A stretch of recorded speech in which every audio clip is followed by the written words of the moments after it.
Women's 4 by 100 meters relay final. Simple English version, let's try and do it again. But we've just seen some of the runners and the teams here. It's a really hard thing to do, especially when you're bringing in Thompson-Herah. Well, it's cool. I love it when you get to the final race and they bring in their best runners, like you said.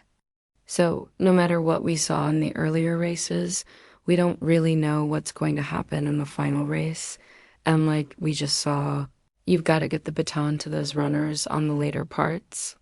Here we go then. Here's the list of all the teams for the women's 4 by 100 meter relay final race. The fastest team that made it to the finals was Nigeria in lane 4. The team that won before, England, is in lane 5. We will never count out the Jamaican sprint relay team.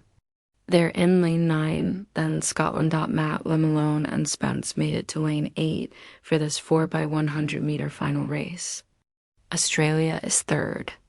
They were the fastest in the early races and start in lane number 8. Poly Lake Masters Vicha Anning are in lane 7. India will start in lane number 7. Just a few minutes ago, we saw Chan Nanda, Jaji Nelson, White, and they'll be cheering for Jamaica in lane 6. This team holds the game's record and got silver in 2018 behind England. Nelson is ready. The team for England was second fastest in the early races.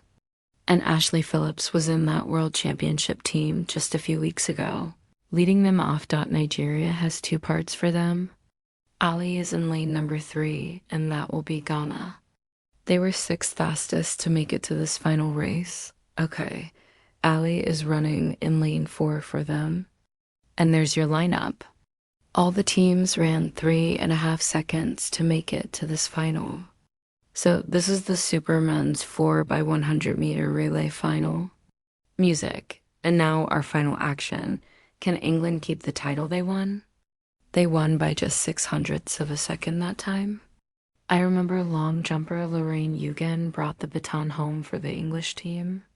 Trinidad and Tobago in lane 2, Ghana in lane 3, Nigeria in lane 4, England in lane 5, Jamaica in lane 6, India in lane 7, Australia in lane 8, and Scotland in lane 9. The relay had a clean start as well. Amazon got out nicely in lane number 4. Like we expected. India is doing well in lane number 7, Australia in lane number 8, and Nigeria in lane number 4. All look pretty safe when passing the baton, and so is Fab Philly of Nigeria. Second baton pass, the outside team in lane 8 is doing well. Nigeria, though, is flying around with Chuck running the 3rd part for the Nigerian team. A cheer from their teammates. Nigeria is going to take this win. The Jamaican superstar comes through to get bronze for the Jamaican team. But 42.10 seconds. That was amazing from Nigeria. Really awesome. The team of 4 runners was fast. Toby Anderson was brought in, and she got the team to beat the world champions. England gets the silver medal, and Jamaica gets the bronze medal. We've been saying all week how amazing the Nigerian women have been both in field events and now in the sprint races. And she was talking about what makes the difference. And she said the difference is we now believe in ourselves. We believe we can compete with the rest of the world. And I think that performance by their relay team just shows the thinking that is going through that team right now. Yeah, that was a record by the Nigerian team. And Elaine Thompson-Herah on the final part passed the Australian and passed everyone on the last part for them. And Aang would have known she's the fastest woman alive and gets around. And I think that really was what made the difference here, especially for the Jamaicans who didn't always have the best baton passes. It was almost like England after the first baton pass and then the second baton pass. That's when they kept making up ground. They were the 3rd fastest team in the early races there. They don't have the raw speed, like you say, Steph, like the English team. Really good run by the Australians there on the left of the screen, but keep watching. Thompson-Herah, she would have known that being 4 or 5 meters behind was not going to be caught up with the flying. Nigerian runner. But Thompson-Herah in the final few steps picks up the bronze medal for Jamaica. So, in this race, Elaine would have won her third medal at the Commonwealth Games back in 2022. So, if you haven't checked out the 100 and 200-meter races, you can just go ahead and check the videos on this channel. But this was an exciting race. Jamaica did not finish first like many people thought they would, even though Jamaica did not bring a strong team. And this was the Commonwealth Games 2022.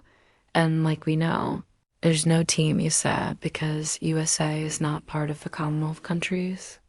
So the top countries would have been Great Britain, Jamaica, and Nigeria. That's it. However, Jamaica did not have runners like Shelley and Fraser Price or Sherika Jackson like they did at the World Championships around that same time, because normally the Commonwealth Games is not seen as big as the World Championships or the Olympics. So you will see just a few top athletes competing, not all of them dot, so in that case, Jamaica had a weaker team than what competed at the World Championships.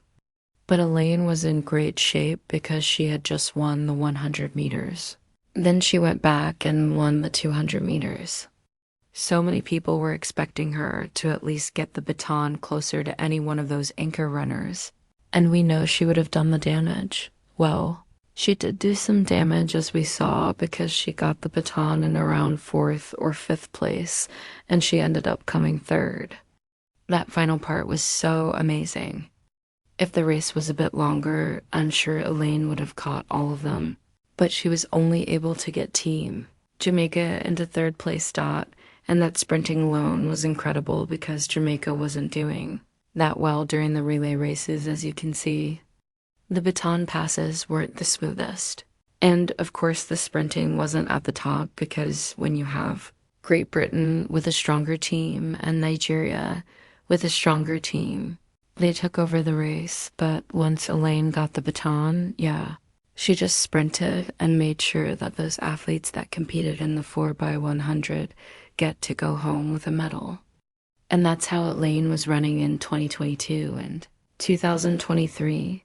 It then went downhill for her because of her injury. Her ankle injury that has been bothering her for years, and ever since that, she has not gotten better. 22-4 was like the worst season for her because she ran 1 or 2 races but did not get to compete at the Jamaica trials to go to the Olympics to defend her title.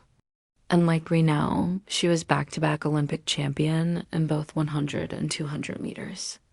And it was so sad that she did not get to even compete at the national trials to see if she could book her spot dot, and then she just quit for the entire season. But now she is with a new coach. She's training in America, so we wait to see what happens in 2025 for her. Can she make a comeback? We just have to wait. But feel free to leave your thoughts on this one in the comments.